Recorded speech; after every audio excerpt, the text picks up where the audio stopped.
Yuk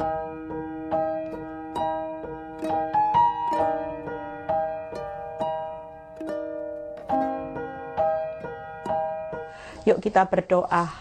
Terima kasih Tuhan Yesus buat kebaikan-Mu. Kalau sampai hari ini hamba-Mu masih diberi kepercayaan untuk menyampaikan isi hati-Mu. Urapi bibir lidah hamba-Mu dan biarlah semua kemuliaan ini kembali kepadamu. Apa yang terbaik Tuhan Engkau sudah sediakan buat kami. Terima kasih Bapa, terpuji nama-Mu di dalam nama Tuhan Yesus yang percaya berkata amin. Ya. Shalom semuanya, ada sukacita. Ya, saya hari ini berkhotbah tentang bagaimana hidup memuliakan Tuhan. Ya, sebelum saya sampaikan khotbah, saya terima kasih buat respon ibu-ibu setelah saya khotbah ketika hatiku tersakiti. Ya, banyak ibu-ibu yang WhatsApp ke saya sadar bahwa selama ini mereka punya sikap yang salah, mendoakan suami, mendoakan pelakor yang jelek-jelek sehingga mereka tidak lulus. Ya, sekali lagi khotbah itu saya buat supaya ibu-ibu mulai punya belas kasihan sama orang-orang yang menyakiti kita semua. Ya, senyatanya kalau kita tidak mendoakan mereka, kita melihat mereka binasa, melihat mereka tidak segera bertobat, itu bayar harganya serem. Makanya kita terus mendoakan orang yang menyakiti kita supaya belas kasihan anugerah Tuhan itu turun atas mereka supaya mereka segera ditangkap sama Tuhan. Kalau tidak kasihan, bayar harga di bumi iya, nanti kalau dia tidak bertobat, tidak selamat saudara. Itu sebabnya yuk kita berlomba-lomba di akhir zaman ini kirim jiwa ke jalan kebenaran. Jangan egois, kita melihat musuh kita, tahu jalannya maut, kita diem aja. Itu sebabnya hari ini juga saya bersyukur kenapa tema ini juga saya ambil.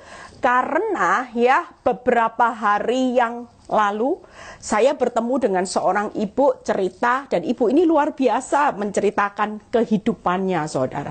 Dia bilang gini, Bu Eli, kalau bukan karena Victory, kalau bukan karena ajaran-ajaran Bu Eli, saya sudah tidak sanggup untuk mendampingi suami saya hari ini.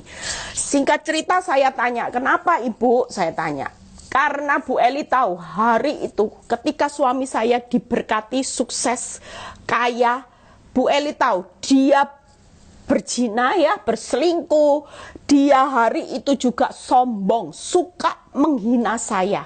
Padahal saya juga punya usaha Bu Eli, tapi dia lebih menghasilkan lebih, seolah-olah hidup saya bergantung sama dia. Dan dia itu sombong, sudah selingkuh Bu Eli, suka memandang rendah saya. Hari ini Bu Eli, apa yang dia tabur dia tuai. Di mana hari ini suami saya bangkrut. Bangkrutnya total. Bahkan saya masih bisa berdiri, masih bisa diberkati Tuhan. Sementara dia Bu Eli sudah hidupnya dipermalukan. Hari itu dia cuma berkata, satu hal Bu Eli, kalau saya tidak ingat khotbahnya Bu Eli, saya sudah pingin itu balas suami saya. Saya pingin balas itu loh, kesombongan, makan kesombonganmu, makan kemegahanmu di masa-masa lalu. Hari ini saya pingin membalas Bu Eli. Waktunya atau saya bisa berdiri sendiri tanpa suami. Tapi yang saya melihat, ibu ini luar biasa. Dia tetap melayani suaminya dengan senyum. Tidak ada kata penghakiman. Bahkan dia rela untuk mensupport suaminya yang hari ini kolaps. Uang dia diberikan untuk bertahan hidup. Saudara bisa bayangkan hidup ini selalu berjalan dengan perubahan. Makanya yang di atas jangan sombong. Kita tidak pernah tahu apa yang akan terjadi 2 bulan kemudian. Dari yang sukses bangkrut saudara. Dari mobil mewah downgrade sampai mobilnya sangat-sangat memalukan. Kita nggak pernah tahu. Hidup ini selalu ada perubahan. Itu sebabnya saya cuma ngomong sama ibu ini. Kamu hari ini perbuatanmu itu memuliakan Tuhan. Apa yang kau tabur, Tuhan perhitungkan bagaimana hidupmu dengan perbuatanmu hari ini tidak membalas suamimu, sekalipun engkau punya kesempatan untuk membalas, untuk merendahkan, untuk mencaci maki dia seperti dia mencaci maki hidupmu, tapi itu tidak engkau lakukan dan engkau tetap bersukacita. Itu karena hidup memuliakan Tuhan. Dan hari ini yuk kita semua percayalah, kita mau hidup ini merespon ya. Bagaimana saudara dan saya, sekali lagi banyak ibu-ibu yang berkata, Bu Eli, sementara saya menjadi baik, suami saya menjadi makin kurang ajar. Itu banyak pertanyaan. Yang akan saya cuma jawab satu pertanyaan ini. Urusan berbuat baik dengan orang yang jahat itu bukan urusan dengan manusia. Tapi urusan berbuat baik itu urusan saudara dengan Tuhan. Jadi sekali lagi tidak ada hubungannya. Kalaupun engkau tetap berbuat baik dan orang yang engkau perbuat baik itu tetap kurang ajar, tetap merendahkan hidupmu, itu tidak ada sangkut pautnya. Urusan berbuat baik itu karena saudara berurusan dengan Tuhan. Makanya hidup ini harus terus tekun berbuat baik melalui perbuatanmu memuliakan Tuhan. Yuk kita lihat dulu ayatnya di Roma 14 ayat 8 sampai 9 ya. Roma 14, apa sih yang harus saudara kejar kalau saudara ini tahu bahwa saudara ini adalah miliknya Kristus? Roma 14 ayat 8 sampai 11 ya. Sebab jika kita hidup ini untuk Tuhan. Nah itu tadi. Urusan berbuat baik bukan urusanmu dengan manusia, suamimu, bukan. Tapi urusan berbuat baik itu urusannya karena kita mau hidup untuk Tuhan. Jika kita mati untuk Tuhan. Jadi baik hidup atau mati, kita adalah milik Tuhan. Ayat 9. Sebab untuk itulah Kristus telah mati dan hidup kembali supaya ia menjadi Tuhan. Baik atas orang mati maupun atas orang hidup. Jadi saudara dan saya hari ini, kalau hidup ini menjadikan Tuhan atas hidup saudara, pastikan setiap perbuatan saudara itu memuliakan Tuhan. Ya, saudara lihat ayat yang ke-11. Karena ada tertulis ayat yang ke-11-nya, ya, Roma 14. Demi aku yang hidup, demikianlah firman Tuhan. Semua orang akan bertekuk lutut di hadapanku dan semua orang akan memuliakan Allah. Sebagaimana kita mau bertekuk lutut dan hari ini hidup memuliakan Tuhan, ketika kita menjadikan Tuhan sebagai Tuhan atas hidup saudara, pastikan hari-hari ini hiduplah memuliakan Tuhan. Apa yang perlu saudara lakukan, saya ringkas dari Pemazmur, Mazmur 50 ayat 15 dan 23 ya.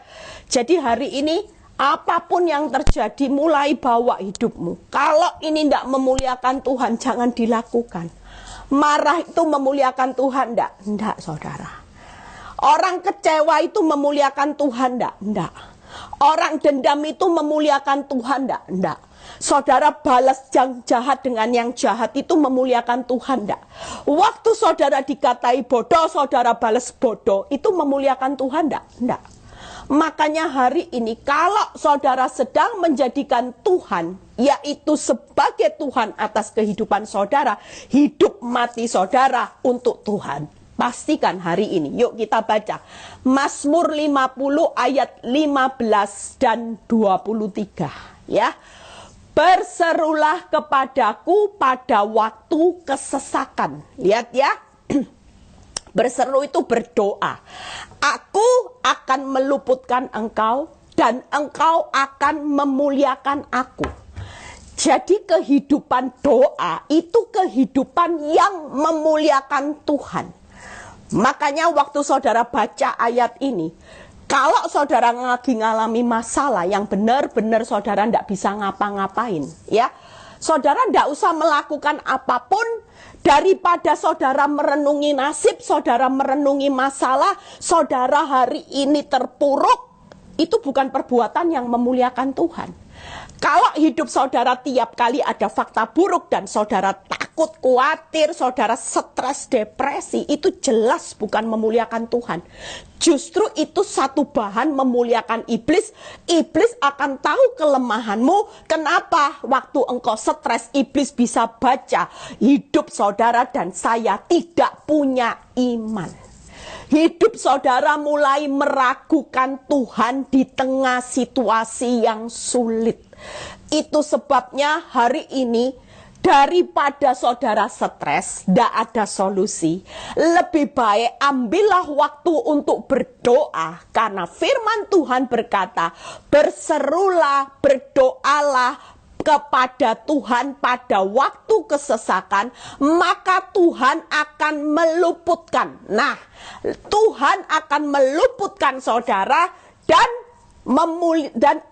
Tuhan sedang berkata bahwa saudara sedang memuliakan Tuhan. Itu yang pertama. Jadi hari ini yuk, jangan berkata sia-sia Bu Eli ngabisin waktu berdoa berlama-lama, toh tidak ada perubahan. Jangan anggap sepele. Karena daripada waktumu dihabiskan untuk kepingin tahu suamimu di mana, suamimu lagi bermesraan, gimana Tuhan situasi pandemi ini, senyatanya kita ini tidak tahu apa-apa tentang 1 menit ke depan. Kita tidak pernah tahu apa yang akan terjadi 2 detik ke depan pun tidak akan pernah tahu, saudara. Itu sebabnya hari ini daripada menghabiskan waktu untuk memikirkan jangan-jangan yang negatif, alangkah lebih baik hari ini mengambil langkah, yaitu berdoa, memuliakan Tuhan dan meluputkan saudara dari hal yang buruk. Jadi buat hidup saya ketika saya mengerti firman, setiap kali iblis mulai mengintimidasi saya dan saya mulai timbul rasa tidak damai, saya cepat ambil posisi walaupun lagi di luar, saudara. Tidak peduli, tidak saya jauh dari kamar, saya lagi ada di mall, saya langsung berdoa di dalam hati. Saya bilang, Tuhan, hati saya tidak damai. Saya kok punya ketakutan, Tuhan. Tolong saya mau bangun rasa percaya saya daripada saya takut. Karena apa yang saya takutkan justru ini makin menimpa saya. Tapi justru ketika saya percaya, saya justru akan melihat Tuhan berkata, jadilah seperti yang engkau percayai. Itu sebabnya itu yang pertama. Yuk kita lihat. Yang kedua, siapa yang mempersembahkan syukur sebagai korban? Nah, lihat ya, 23-nya. Siapa yang mempersembahkan syukur? Ternyata ucapan syukur itu korban yang menyenangkan hati Tuhan. Jadi hari ini siapa yang mempersembahkan syukur sebagai korban? Ia memuliakan aku. Nah, lagi ya. Tadi berdoa, sekarang apa yang memuliakan Tuhan? Bersyukur. Lihat ya, jadi jangan anggap remeh kata-kata bersyukur. Makanya setiap kali saudara saya ajari, apapun yang terjadi, berita buruk, saudara disakiti orang, saya selalu belajar haleluya. Itu ucapan syukur. Tanpa saudara sadari, waktu saudara berkata haleluya. Loh kok haleluya Bu Eli? Lawang hal yang buruk kok haleluya? Ya sudahlah, saya harus haleluya. Karena ketika saya haleluya, saya bersyukur dan saya memuliakan Tuhan. Daripada saya bersungut-sungut, daripada saya marah. Aduh, kurang ajar. Gimana ini Tuhan? Mengapa ini harus terjadi Tuhan? Sampai kapan? Kenapa Tuhan tega? Daripada ini yang saya ucapkan, ini akan ditangkap iblis. Memuliakan iblis karena iblis tahu kalau orang bersungut-sungut itu berarti hatinya imannya belum sepenuhnya tertuju kepada Tuhan. Dia masih percaya kepada fakta yang menentukan jalan hidupnya. Alangkah jauh lebih baik kita mempercayai Tuhan yang 1 detik ke depan dia sudah tahu apa yang akan terjadi. Jauh lebih baik saudara daripada bersungut-sungut. Haleluya, puji Tuhan. Kenapa? Karena Tuhan bilang gini, nak tenang nak. Kamu pusing apa? Aku loh sudah punya solusi. Semua solusi jawaban hidupmu itu sudah aku pegang. Jadi engkau tidak perlu ragukan apa yang akan aku lakukan. Walaupun kalaupun itu terjadi hal buruk, aku sudah punya solusi. Ini cuman ujian. Aku juga ingin menilai apakah setiap perbuatanmu selalu memuliakan aku atau engkau anakku tapi engkau memuliakan iblis melalui apa yang kau ucapkan. Engkau berkata kutuk, engkau menghakimi suamimu. Dasar suami-suami tidak tahu diri, suami-suami kurang ajar, suami tidak perlu dikasihi, makanya hidupmu susah. Rasain kamu kalau bangkrut, kalau stroke. Itu tidak memuliakan Tuhan, saudara. Makanya hari ini paling gampang, saya selalu praktek. Apapun dimaki orang, diapain orang, saya selalu berkata apa? Haleluya, puji Tuhan. Sudahlah. Itu memuliakan nama Tuhan dan itu sebagai korban. Kalau doa tadi memuliakan nama Tuhan juga akan dapat kuasa diluputkan. Makanya iblis ngerti firman, tidak ngerti. Dia lagi paksa hidupmu untuk tidak berdoa dan bersyukur. Karena dia tahu ketika engkau berdoa, terima kasih ya Tuhan, apapun yang terjadi, aku tetap mengucap syukur. Aku tahu kok, engkau itu sudah punya solusi yang terbaik. Itu memuliakan Tuhan. Kalau kita memuliakan Tuhan, hati Tuhan disenangkan enggak? Bagaimana respon Tuhan ketika kita berespon memuliakan Tuhan? Ya jelas Tuhan kelepek-kelepek. Aduh, baiknya anakku ini sudah tahu disakiti loh hidupnya, tetap mencari aku, tetap memuliakan, bersyukur. Yang ketiga, lihat ya, siapa yang jujur jalannya, keselamatan dari Allah akan kuperlihatkan kepadanya. Yang ketiga, jujur jalannya, berbicara respon yang benar. Beresponlah yang benar, itu jujur jalannya. Maka kita juga sedang memuliakan Tuhan lewat perbuatan kita.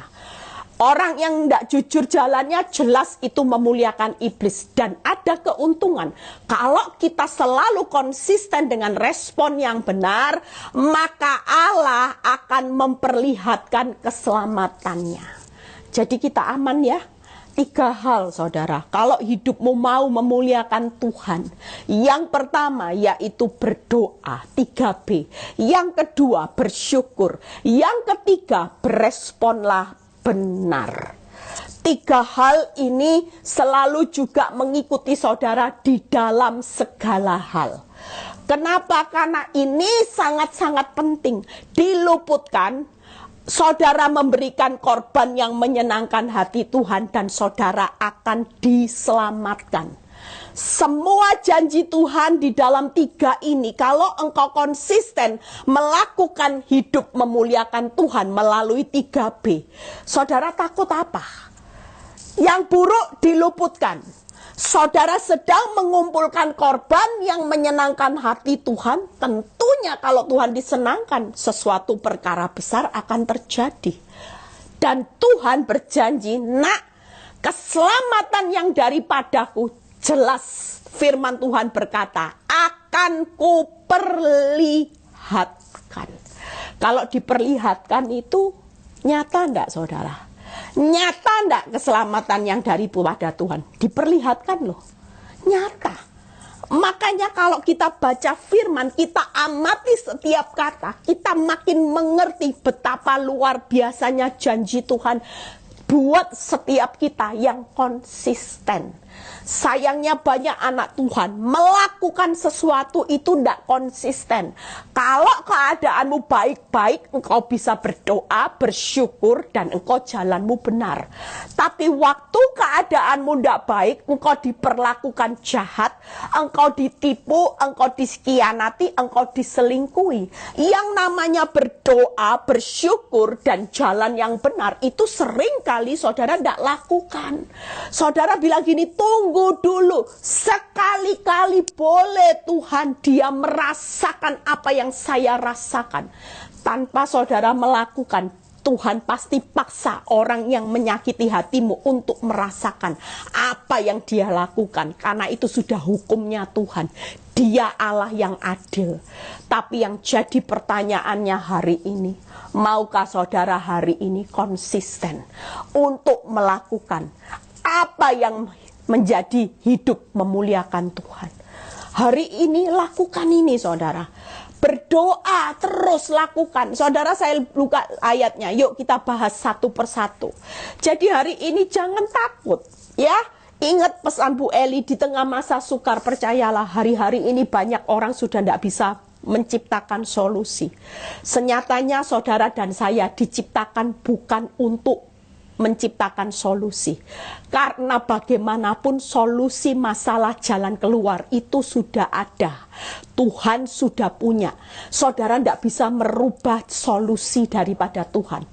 Jujur, waktu saya tidak mengerti firman, saya cuma berpikir, Tuhan, kenapa engkau tega membiarkan suami saya sampai punya anak 1 dan 2? Padahal kita sudah peperangan saudara. Saya pendoa mama sampai ambil doa puasa untuk memerangi, menutup jalan kandungan wanita ini, untuk menutup rencana busuk. Kita berdoa, kita setiap hari pernah penyembahan, tidak pernah berhenti saudara. Waktu itu tujuan kita cuma satu, supaya Tuhan tutup itu kandungan wanita itu dan rencana yang jahat. Tapi ternyata apa yang kita lakukan dengan capek hanya fokus untuk merubah keputusan Tuhan, tidak bisa saudara. Semua harus terjadi. Dan yang saya dapat hari-hari ini, Tuhan berkata buat hidup saya, hari itu dia tidak berbicara. Tapi ketika masa-masa terakhir saya melihat banyak pintu yang terbuka, Tuhan berkata gini, nak, solusimu dengan solusiku berbeda. Engkau pikir solusi dengan punya 2 anak itu bukan solusiku. Solusiku. Walaupun menurut akal pikiranmu tidak masuk akal. Tapi itu salah satu solusiku. Aku izinkan suamimu punya anak 1, punya anak 2. Itu solusiku.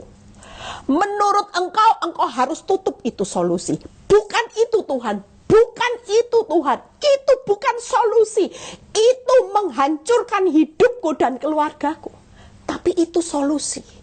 Ternyata di akhir proses hidup saya hari-hari ini, Tuhan berkata, nak, kalau aku tidak beri solusi 1 anak 2, engkau tidak akan hari ini ada. Engkau tidak akan jadi hambaku. Engkau tidak akan lihat anakmu. Engkau tidak akan lihat suamimu hidup dalam terima Yesus sebagai Tuhan dan Juru Selamat. Engkau tidak akan lihat victory hari ini dipakai Tuhan. Kita berpikir solusi Tuhan sepertinya menghancurkan hidup saudara dan saya. Tapi itu bukan. Tuhan tetap bilang gini, apakah suamimu yang hari itu tidak cinta sama kamu, hari itu engkau lihat suamimu tidak tidur di rumah lagi, bukan solusiku, solusiku. Tapi engkau perangi itu tetap solusiku, tidak akan pernah bisa berubah. Makanya hari ini, daripada menghabiskan waktu untuk mikirin solusinya Tuhan yang tidak masuk akal, lebih baik berdoa aja. Ngucap syukur, yang penting jalanmu benar saudara. Itulah yang memuliakan nama Tuhan. Saudara pikir solusi Tuhan itu seperti solusi saudara harus gagal, harus musuhmu hancur dulu. Enggak saudara. Itu pun solusiku, Tuhan berkata. Baru saya mengerti, oh makanya sudah dipuasai, ditengking-tengking kok terjadi. Ternyata itu solusi yang terbaik, tapi menurut saya itu solusi yang gagal. Itulah Inilah gambarannya saudara. Yuk kita lihat gimana sih Bu Eli kalau orang berdoa. Lukas 21 ayat 36. Makanya jangan pernah hari ini berhenti untuk berdoa. Dimanapun saudara bisa panggil nama Bapak. Saya dimanapun waktu hidup saya diintimidasi oleh iblis, saya langsung berhenti dan saya berkata, Tuhan, saya tahu bahwa hal yang buruk itu pun solusimu, supaya aku makin masuk dalam rencanamu yang besar. Tapi aku mau kekuatan ekstra hari ini, karena kalau aku mulai lihat fakta Tuhan, aku semakin tidak bisa berdoa, semakin aku tidak bisa bersemangat punya iman. Itu sebabnya yuk lihat doa. 2 Lukas 21 ayat 36. Berjaga-jagalah senantiasa sambil berdoa. Nah, salah satu bentuk saudara berjaga-jaga itu berdoa. Lihat ya, supaya kamu beroleh kekuatan. Nah, lihat ya, kekuatan. Untuk luput dari semua yang akan terjadi. Dan supaya kamu tahan berdiri di hadapan anak manusia. Tahan berdiri itu artinya bukan berarti saudara berdiri hari ini sebagai anak Tuhan, tapi saudara kompromi dosa. Enggak. Nanti saudara di bumi ini hidup dalam dosa, mungkin Tuhan tidak lakukan sesuatu. Tapi nanti pada akhirnya, kalau saudara tidak hidup dalam pertobatan, saudara tidak akan pernah itu tahan berdiri. Karena anak manusia berkata, Yesus, enyahlah engkau, hai pembuat kejahatan. Pastikan kalau tahan berdiri itu di bumi sampai di surga, Tuhan tetap melayakkan hidupmu. Itu tahan berdiri. Jadi melalui doa, doa bukan mantra saudara. Doa bukan bim salabim. Tapi yang 3 hal. Doa itu kekuatan. Doa itu meluputkan dari hal yang buruk. Makanya kalau iblis lagi mengintimidasi hidupmu dengan hal buruk, jangan ditangkap. Lebih baik berdoalah. Tuhan, aku tolak semua intimidasi iblis yang berkata aku bangkrut.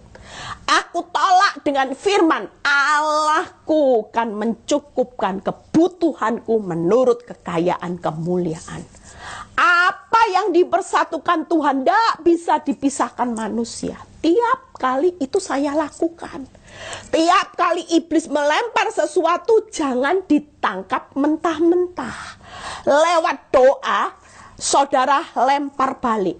Kita kalau diserang orang, ya diserang iblis, kita tidak bisa terima. Karena itu harus dilawan saudara.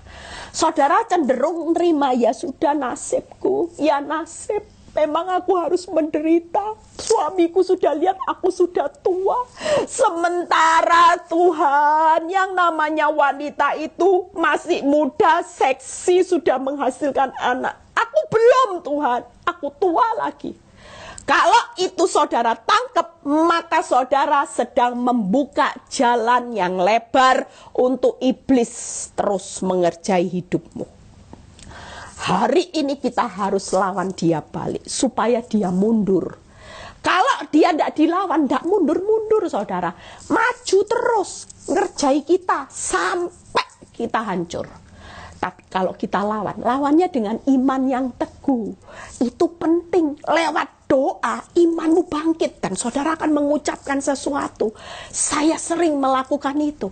Waktu saya diintimidasi, saya berdoa dan saya dapat rema. Rema itu yang saya ucapkan. Aku percaya Allahku turut bekerja di dalam keadaan kalaupun Tuhan izinkan suamiku pergi dengan wanita ini, itu pun Tuhan tetap berkata, aku turut bekerja mendatangkan kebaikan buat Eli dan nyoto kehancuran buat wanita itu dan suamiku. Itu yang aku ucapkan. Ketika saya bisa melempar, menyerang kembali, iblis mundur. Karena iblis paling takut dengan firman Tuhan. Dan yang paling penting juga, waktu engkau mengucapkan firman, engkau harus punya wibawa. Karena kalau engkau tidak punya wibawa, tunduk kepada Allah. Iblis bilang gini, siapa kamu? Kamu usir-usir aku, kita ini sama kok. Kamu juga hidup dalam dosa, saya juga. Kita sejalan, partner. Kita tidak punya kuasa, saudara. Makanya firman Tuhan berkata, lawan iblis itu harus punya tunduk sama Allah. Dan iman yang teguh itu jadi satu paket. Waktu kita tunduk kepada Allah, maka otoritas untuk mengusir itu jelas dia akan terbirit-birit. Kenapa? Karena kita punya wibawa Allah. Tapi kalau punya wibawa iblis, sukanya marah, sukanya sakit hati, kira-kira ngusir iblis diketahui. Aduh, Ibu A ini ngusir saya. Wong dia juga bawa wibawaku, kok mau ngusir-ngusir? Nggak ada. Lari nggak, saudara? Nggak. Makanya hari ini kita sudah diberi kuasa sebagai anak Allah. Tapi seringkali saudara tidak pernah menyadari bahwa itu kuasa, ya. Jadi doa itu meluputkan saudara dari hal yang buruk, dan doa itu ketahanan berdiri sampai akhir. Doa itu kekuatan. Makanya yuk hari ini memuliakan Tuhan sebagai hal yang menyenangkan Tuhan, yaitu berikan doamu untuk diluputkan. Amin. Saudara lihat ya, kalau kita berdoa ya memuliakan Tuhan, apa yang Tuhan lakukan? Mazmur 86 ayat 5 sampai 6. Mazmur 86 ayat 5 sampai 6. Kita baca. Sebab Engkau ya Tuhan baik dan suka mengampuni, berlimpah kasih setia. Bagi siapa? Lihat ya, Tuhan itu berlimpah kasih setia bagi semua orang yang berseru kepadamu. Jadi waktu kita berdoa, kita memuliakan Tuhan, maka Tuhan itu berlimpah. Dia berikan kasih setianya yang berlimpah kepada orang, maka Tuhan memasang telinga kepada doaku dan memperhatikan suara permohonanku. Jadi ketika kita berdoa, maka Tuhan sebagai sumber jawaban doa, Dia akan memasang telinga dan Dia memperhatikan. Luar biasa ya. Waktu kita berdoa, sekali lagi Tuhan sumber jawaban doa akan pasang telinga dan akan memperhatikan. Dan Dia yaitu berlimpah. Datang sama paranormal, berseru sama manusia, tidak berlimpah kasih setianya. Saudara tabrak sana, tabrak sini, itu tidak ada kelimpahan kasih setia. Tapi ayat Mazmur 86 ayat 5 sampai 6 ini simpan, saudara. Inilah waktunya saudara dan saya mulai aktifkan jam doa. Kapanpun saudara bisa berdoa, tidak selalu masuk kamar. Saudara hidup memuliakan Tuhan terus aja. Oh katanya Bu Eli berdoa, sudahlah aku mau ngomong sama Tuhan. Waktu aku berdoa memuliakan nama Tuhan, Tuhan memberikan limpah kasih setianya. Dia sumber jawaban doa saya, Dia pendengar, dan Dia memperhatikan doa saya. Luar biasa. Hari ini kunci-kunci ini diambil, saudara. Saya lagi ngamati firman-firman yang ada kata kunci. Janji Tuhan, waktu kita melakukan ini, maka Tuhan melakukan ini. Ini lagi saya ambil, saya lakukan supaya saya tahu pembuktiannya. Karena Tuhan berkata, waktu itu engkau lakukan, tidak mungkin aku tidak melakukan. Karena ketika aku berjanji, aku pasti menepati. Saya lagi ambil ayat-ayat ini, saudara. Ya, saudara catat. Saudara catat. Yang kedua, bersyukur. Ya, jadi tidak ada ruginya ya berdoa ya, daripada mikiri jalan keluar. Sudah. Solusinya yang buruk sekalipun itu jalan keluar. Saudara berdoa suamimu jangan menikah siri, tapi nikah siri, ya sudah. Itu solusi. Tetap itu solusi karena di dalamnya Allah turut bekerja. Jadi tidak usah mikiri, pusing-pusing saudara. Saudara mikiri pandemi seluruh dunia berdoa, aduh Tuhan cepat berlalu. 2 tahun. 2 tahun belum ada titik terangnya yang terang benderang saudara. Masih ngambang semuanya. Tapi hari ini sudah tidak usah mikir. Tuhan berkata, apakah perpanjangan waktuku dengan varian-varian itu tetap solusiku dari jawaban doa seluruh umat dunia. Cara saudara dengan cara Tuhan jelas berbeda, saudara. Makanya hari ini daripada pusing, mikiri solusi. Lebih baik berdoa. Luput. Terima kasih karunia, terima kebaikan berlimpah kasih setianya diberikan tiap kali saudara berdoa. Yaitu sumber jawaban doa. Yuk bersyukur. Mazmur 136 ayat 3 sampai 4. Saya minum dulu ya saudara. Mazmur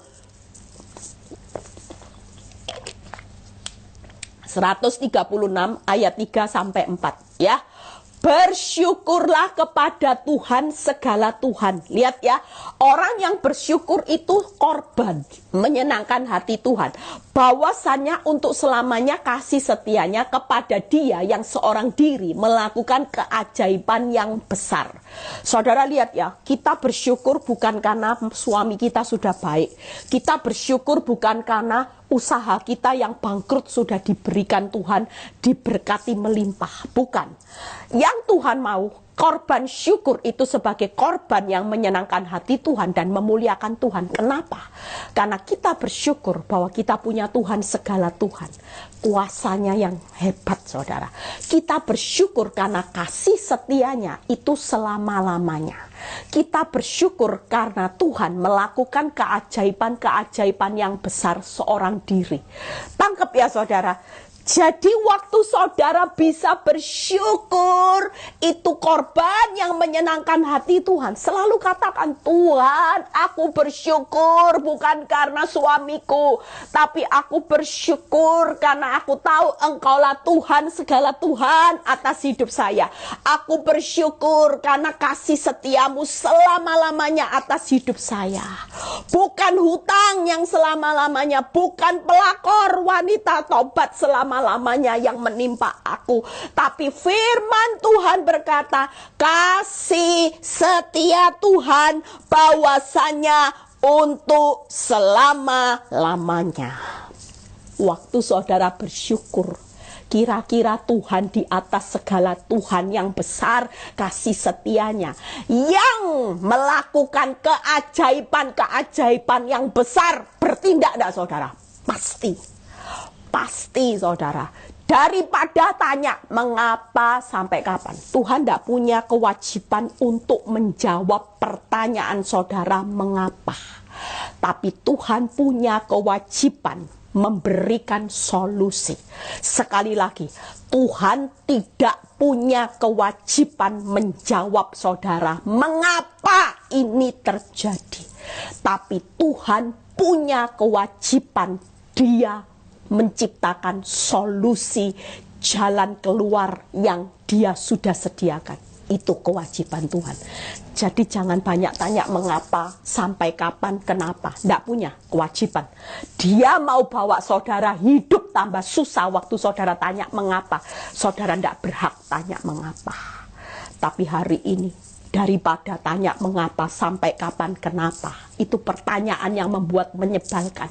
Itu membuat Tuhan tidak disenangkan. Alangkah lebih baiknya, puji Tuhan, haleluya. Suamiku jadi pergi Tuhan, saya seperti itu. Waktu saya berdoa, jangan pergi, jangan pergi. Tapi akhirnya pergi. Ya sudah, waktu suami saya pergi, saya cuman berkata, bersyukur Tuhan. Aku tahu Engkau Tuhan segala Tuhan. Aku tahu kalaupun suamiku pergi Tuhan, kasih setiamu selama-lamanya atas hidupku dan suamiku tetap terjadi. Aku tahu Tuhan bahwa Engkau Tuhan seorang diri yang melakukan keajaiban-keajaiban. Engkau tidak butuh usaha Eli untuk menutup, jangan pergi, jangan pergi. Tapi Engkau punya solusi sendiri menciptakan keajaiban-keajaiban yang besar loh saudara.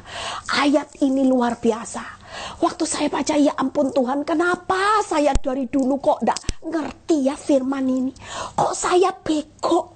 Waktu saya berdoa jangan hamil, saya nangis bombay. Saya sedih, saya ngomong sama Tuhan, kenapa Tuhan? Itu orang jahat, Engkau buka jalannya, Engkau lebarkan jalannya, tapi buat aku sempit. Tuhan bilang apa? Jawab saya, lu kan memang firman, Matius 7 ayat 14. Orang yang mau masuk mengikut aku kan jalannya sempit, sesak, sedikit orang. Lah kamu mau pilih mana? Oh iya ya, akhirnya saya tidak jadi nangis saudara. Habis protes seolah-olah, Tuhan, Engkau melebarkan jalan wanita berdosa, biji matamu malah ditutup jalannya. Tuhan kasih saya ayat, saya malu saudara. Tuhan bilang, kamu memilih jalan mana? Jalan lebar, maut, Atau yang sempit, sesak sedikit, tapi jalanku. Ya jalanmu Tuhan, ya sudah jalani. Memang jalanmu harus sesak. Kamu jangan pilih jalan yang lebar ya. Kalau jalan lebar itu jalannya iblis. Kamu mau ikut iblis atau ikut aku? Oh iya ya Tuhan, ampuni. Loh, ternyata kita harus jalan sempit saudara. Makanya hari ini bersyukur ya. Jadi hari ini daripada ngomel tanya mengapa, ya sudahlah terjadi buruk Tuhan. Terima kasih engkau Tuhan segala Tuhan. Kasih setiamu selama-lamanya. Keajaiban yang besar akan terjadi, engkau sendiri yang melakukan. Itu dilatih mulai sekarang, berdoa, bersyukur. Dan saudara perlu tahu, orang yang bersyukur, yaitu kenapa saudara ya, saya berkata bahwa kita ini perlu bersyukur. Orang kalau bersyukur itu berarti saudara sudah bersyukur atas hari esok yang Tuhan sudah sediakan, hari esok masa depan yang penuh damai sejahtera. Kalau kita bersyukur, kita mengimani, itu sudah kita peroleh. Kita bersyukur karena atas solusi yang segala sesuatu indah, Pengkhotbah 3 ayat 11 itu sudah kita imani. Kita imani itu, kita bersyukur juga. Kenapa? Karena kita lebih dari pemenang. Roma 8 ayat 37. Makanya kalau kita bersyukur, itu korban yang akan kita nikmati. Kalau kita mempersembahkan sesuatu yang menyenangkan hati Tuhan, Tuhan akan merespon baik. Kalau dia respon baik, maka yang diberikan ya yang terbaik. Solusinya indah, masa depannya penuh pengharapan, lebih dari pemenang, itu diberikan. Karena kita merespon Tuhan dengan baik, dan Tuhan juga akan meresponnya dengan baik. Daripada kita merespon keadaan yang buruk, kita ngomel aja. Kira-kira Tuhan responnya gimana? Duh, buat apa sih kamu datang sama aku kalau kamu cuma nyala-nyalain aku? Tuhan tuh bisa kesel saudara. Tapi kalau kita bersyukur, kita memberi korban yang menyenangkan hati Tuhan, maka dia juga akan berespon baik untuk segera menolong saudara. Amin. Memberi solusinya. Karena dia bisa melakukan keajaiban besar sekejap, seketika, sekonyong-konyong tanpa butuh bantuan manusia. Ayat itu berkata sendiri. Katakan sendiri. Makanya jangan ngeminter. Seolah-olah engkau sedih, engkau tahu hidupmu bakal hancur. Ya hancur beneran. Kita sudah tahu hari esok indah, lebih dari pemenang. Ya, hari esoknya penuh damai sejahtera. Loh, kenapa kita mesti takut menjalani hidup saudara? Yang terakhir ya, yang terakhir yuk berespon benar. Yuk kita lihat ya, yang terakhir 1 Tesalonika 4 ayat 7 ya. Doakan saya supaya suara saya semakin hari terus ya, kekuatan, kesehatan buat saya terus ya saudara. Karena minggu ini saya harus khotbah penuh, besok 2 kali ya. Nanti hari Jumat, nanti ada hari Minggu saya harus khotbah juga di luar kota ya. Doakan Sabtu juga. 1 Tesalonika 4 ayat 7. Allah memanggil kita bukan untuk melakukan apa yang cemar, melainkan apa yang kudus. Lihat ya, 1 Tesalonika 4 ayat 7. Jadi kalau hari ini mau melakukan sesuatu, pikirkan terlebih dahulu. Allah memanggil saudara dan saya bukan melakukan apa yang cemar, melainkan apa yang kudus. Jadi yang namanya respon benar itu perlu dilakukan setiap waktu. Itu memuliakan nama Tuhan. Karena dia memanggil saudara untuk direspon dengan baik. Melalui apa? Perbuatanmu. Melalui responmu. Jalanmu, jalan kebenaran. Yang berikutnya, 1 Petrus 3 ayat 9-10. Ini ayat kata kunci saudara. Ini, kalau ayat ini dibaca, saudara akan berkata, wow itu ya kuncinya menikmati hidup. Ini yang saya praktekkan saudara. 1 Petrus 3 ayat 9-10. Ini janji Tuhan, bukan janji Bu Eli. Lihat ya, baca ayat ini pelan-pelan. Dan janganlah membalas kejahatan dengan kejahatan, atau caci maki dengan caci maki. Tetapi lihat ya, Tuhan memanggil saudara bukan perbuatan yang cemar, yang kudus. Makanya sebaliknya, hendaklah kamu memberkati. Karena untuk itulah kamu dipanggil, yaitu untuk memperoleh berkat. Jadi dicaci maki, dijahati orang, jangan berpikir itu bukan solusi. Itu solusi Tuhan untuk memanggil saudara diberkati.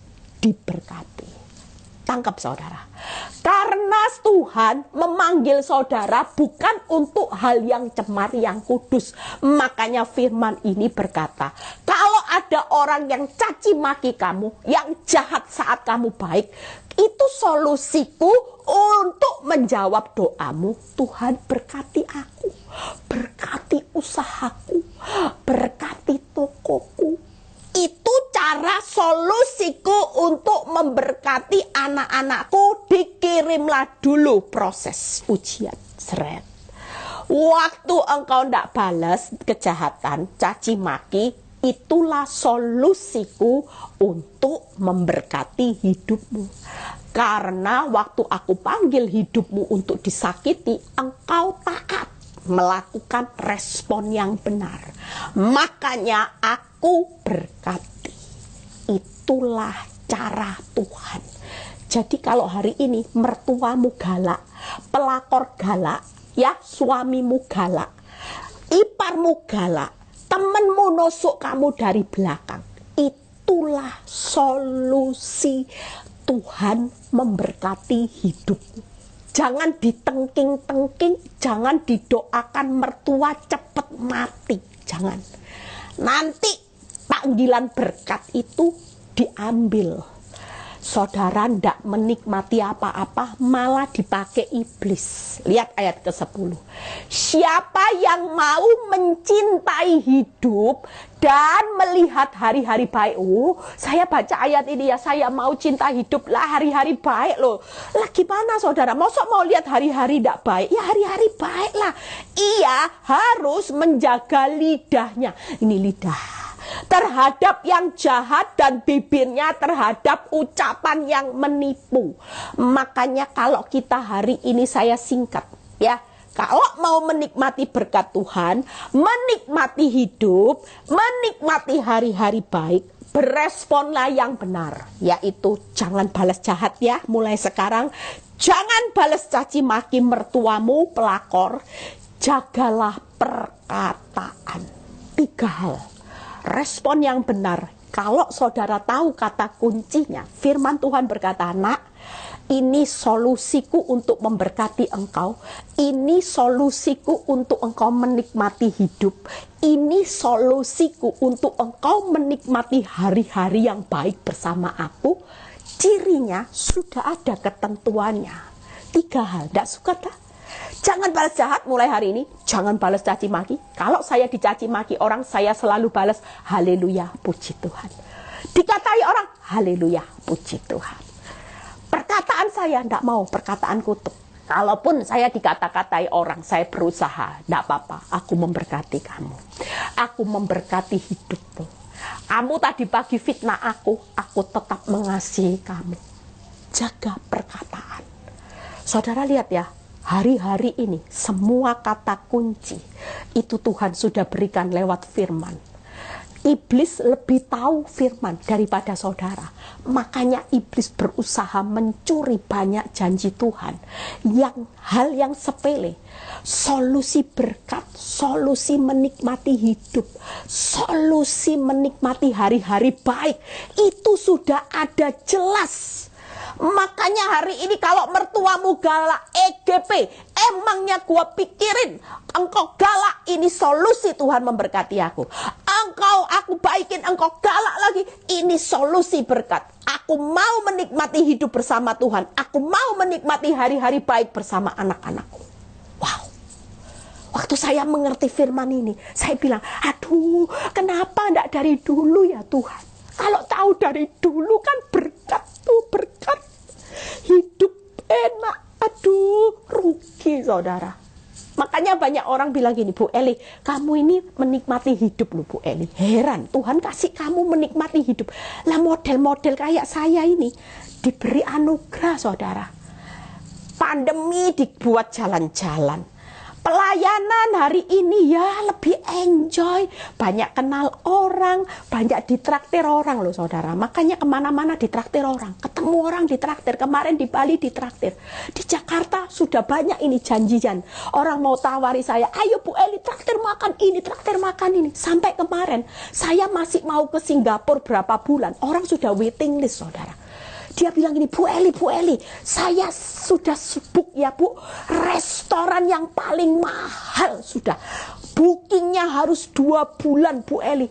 Bu Eli akan datangkan bulan ini, sudah saya book loh Bu Eli. Note ya, ini ditunjukkan saudara. Saudara lihat, itu karena apa? Karena kita mau praktek saudara. Percayalah, saudara punya cara. Tuhan menikmati hidup bukan hanya seperti saya yang memang harus pelayanannya traveling saudara. Tapi Tuhan juga punya cara. Walaupun engkau ibu rumah tangga, engkau tidak bisa pergi kemana-mana karena anakmu kecil. Cara Tuhan menikmati hidup itu punya banyak cara enggak? Punya. Cara Tuhan memberkati saudara dengan solusinya punya enggak? Oh punya. Makanya jangan pikir dengan apa yang terjadi hal buruk itu bukan solusinya Tuhan. Itu tetap ada di dalam perencanaan Tuhan. Dan Tuhan jelas berkata, hari ini daripada engkau pusing, mulailah hidup membangun sesuatu yang memuliakan aku. Saya sudah selesai 3 hal. Doa, berdoa, bersyukur, berespon benar. Ini kata kunci saudara. Saya lagi selidiki. Makanya saya mengucap syukur kalau bukan karena hikmat Tuhan. Ya, saya ya pusing loh nyiapin khotbah saudara. Pusingnya apa? Setiap khotbah minta tema berlain-lainan. Dan saya tidak mau syukur-syukur khotbah. Saya bilang sama Tuhan, kalau syukur-syukur khotbah, saya tidak mau Tuhan. Kalau memang Tuhan izinkan saya khotbah, saya mau ada poin-poin yang bisa ditangkap dan ini bisa dipraktekkan langsung. Saya mau ada kata kunci di mana kita bisa mengerti cara janji Tuhan itu dengan seperti apa. Itu sebabnya ya, kita percaya hari ini doa aja. Ya, doa itu kekuatan, doa itu meluputkan dari hal yang buruk, dan doa itu ketahanan berdiri sampai akhir. Ketika doa, maka Tuhan berlimpah kasih setianya, melimpahkan dia sumber jawaban doa, dia mendengar, memperhatikan doamu. Enak ya? Waktu engkau bersyukur, mulai dipraktekkan. Bersyukur, bersyukur, bersyukurlah. Nyanyi. Karena dia Tuhan segala Tuhan, dia punya keajaiban yang besar, dan dia punya kasih setia selama-lamanya. Utangmu tidak selama-lamanya, rumah tanggamu tidak selama-lamanya kacau, tapi kasih setia Tuhan bahwasannya untuk selama-lamanya. Itu yang akan digenapi. Hari ini percayalah, yang ketiga yaitu beresponlah benar. Ya, mulai hari ini diam, tidak boleh balas caci maki, kejahatan, semua sudah. Jaga perkataanmu, jaga mulai hari ini. Jangan pakai perkataan untuk perkara sia-sia. Kalau suamimu salah, jangan hakimi, doakan. Berkati dia, berkati pelakor, berkati wanita tobat. Jangan dikutuki. Karena engkau akan menikmati hidup, menikmati hari-hari yang baik, menikmati berkat. Tuhan Yesus memberkati. Besok yang khusus di Jakarta saya akan onsite ya, hadir. Karena besok juga ada tema kesaksian yang bagus. Ajak jiwa-jiwa ya, kita tetap jaga jarak. Dan juga besok hari Rabu malam saya yang khotbah di Zoom malam juga ada kesaksian ya. Yang nggak bisa ada di Jakarta jangan berkecil hati. Senyatanya besok malam saya tetap akan menjadi berkat buat saudara semua. Tuhan Yesus memberkati. Terima kasih Bapa buat firman-Mu hari ini. Kami percaya bahwa Engkau Tuhan yang baik, Engkau Tuhan yang luar biasa. Mendengar firman ini kami semakin mengerti bahwa hal yang buruk sekalipun itu tetap ada solusi yang Tuhan berikan buat kami. Bukan berarti solusi yang sesuai dengan apa yang kami pikirkan, tapi hal yang buruk seperti seorang Yusuf lewat sumur penjara, difitnah sekalipun, itu solusi Tuhan untuk membawa Yusuf, yaitu dipromosikan. Kami juga sebagai Yusuf-Yusuf di akhir zaman. Terima kasih Bapa, biar hidup kami memuliakan nama-Mu selalu. Kami mau belajar praktek firman ini, urapi dia setiap anak-anak-Mu. Kami kalau mau berpisah satu dengan yang lain, biarlah saat ini yang sakit Tuhan Engkau sembuhkan, yang alami masalah ekonomi Tuhan Engkau berkati, yang mau jual aset permudah semuanya Tuhan. Terima kasih yang mau disewakan juga saat ini, yang alami masalah rumah tangga Tuhan pulihkan Bapa. Terima kasih, berkati bangsa negara kami. Angkat kedua tangan saudara, terimalah berkat Abraham, Ishak, Yakub, damai sejahtera Allah Bapa, Putra dan Roh Kudus menyertai saudara dan saya mulai saat ini sampai Maranatha Tuhan Yesus datang kedua kali. Yang diberkati dan percaya berkata amin. God bless semuanya.